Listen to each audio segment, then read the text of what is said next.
வணக்கம் நண்பர்களே. இன்றைக்கி நம்ம பார்க்க போகிறது நம்ம புளிய மரம், போன்சாய் மரம். ஆக்சுவலாக இலை உதிர்ந்து அடுத்த ரவுண்டு முளைக்க ஆரம்பிச்சிச்சு, துளிர்க்க ஆரம்பிச்சிச்சு. நல்லா மழை பெய்யறதுனால பாருங்களேன், போன்சாய் மரம், புளிய மரம் பாருங்கள், இங்கேருந்து ஆரம்பித்து ஹைட்டாக போயிடுச்சு. இப்படியே போனால் மரமாயிரும், போன்சாயாக இருக்காது. கிட்டத்தட்ட 3.5 அடி உசரம் வந்துருச்சு.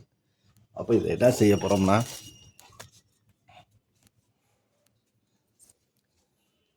இதுக்கு ஒரு மொட்டையை அடிக்க போகிறோம்.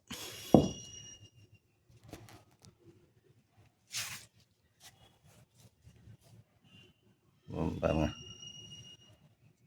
ரணகல்லி ஏம்டுக்கான் டப்பாவில் எப்படி முளைச்சிருக்குன்னு பாருங்கள்.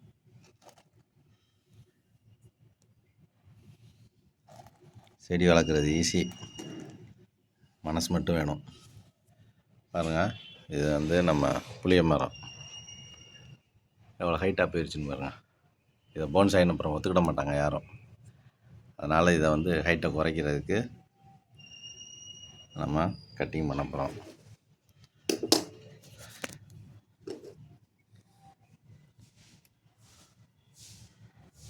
பாருங்கள் ஃப்ரெண்ட்ஸ், அப்படியே ஹைட்டாக போன கிளைய கட் பண்ணி விட்டணும்.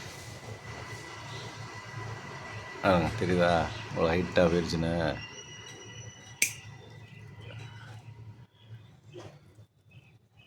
அவ்வளோதான். இலை பயங்கரமாக ஒதுக்கும். இப்போ எப்படி இருக்குது? ஹைட்டு குறைஞ்சோடனே தெரியுதா? இன்னும் ஹைட்டை குறைக்கணும் நண்பர்களே.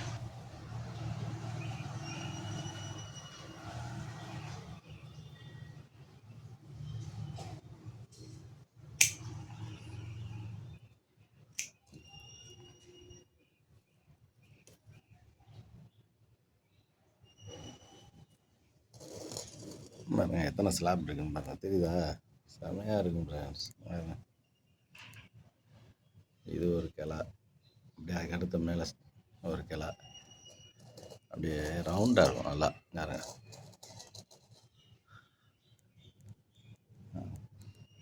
எப்படி மரத்தோட பட்டையை பாருங்கள் உரிக்குது.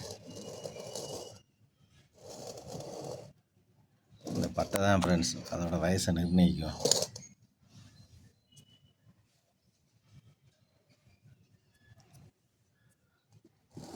அருமை, தெரியுதா? ஹைட்டை குறைச்சாச்சு. இப்போ 2 அடிக்குள்ளே இருக்கும். இன்னும் கூட கொஞ்சம் வெட்டிடலாம். தழுக்கத்தான் செய்யும், மழை காலம்ன்றனால வேகமாக தழுக்கும்.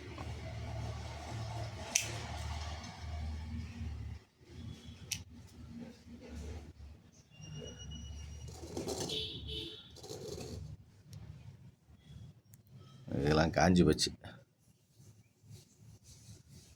நல்லா இருக்கு ஃப்ரெண்ட்ஸ், அருமையாக இருக்கும்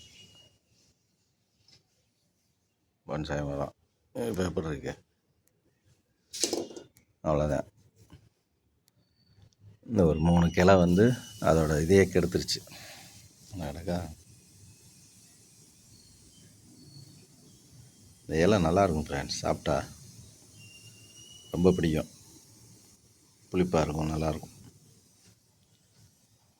அவ்வளோதான் ஃப்ரெண்ட்ஸ், போன்சாய் மரத்துக்கு, போன்சாய் புளிய மரத்துக்கு மொட்டை போட்டாச்சு, காவை எடுத்து விட்டாச்சு ஃப்ரெண்ட்ஸ். ஹைட்டு மட்டும் வரக்கூடாது. போன்சாய் மரம் வளர்க்குறது பெருசு இல்லை, ஹைட் ஆகிடக்கூடாது. ஹைட் ஆகிடுச்சுன்னா மரம் ஆயிரும்.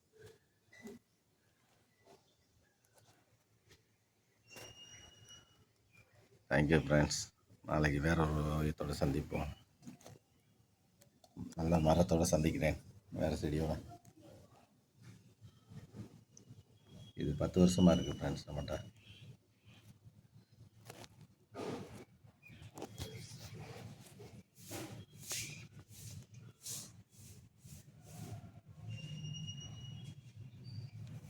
புளிய மரம் இது மதுரையில் ஒரு காம்படிஷன் நடந்தப்போ என் மகனுக்கு கிஃப்டாக வந்த கண்டு.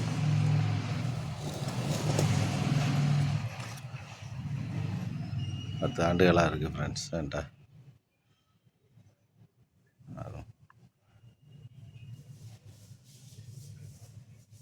கீழே போகிறப்பையில் உங்களுக்கு தெரியும் பட்டை எப்படி இருக்குது. மேலே வர வர பாருங்கள், அந்த பட்டை மரத்தோட பட்டைகள் அப்படியே கொஞ்சம் கொஞ்சமாக இதாயிரும், பாலிஷ் ஆகி ஆர்டினரி ஆயிரும். Okay friends, thank you. நம்ம சேனலை சப்ஸ்கிரைப் பண்ணுங்கள் ஃப்ரெண்ட்ஸ்.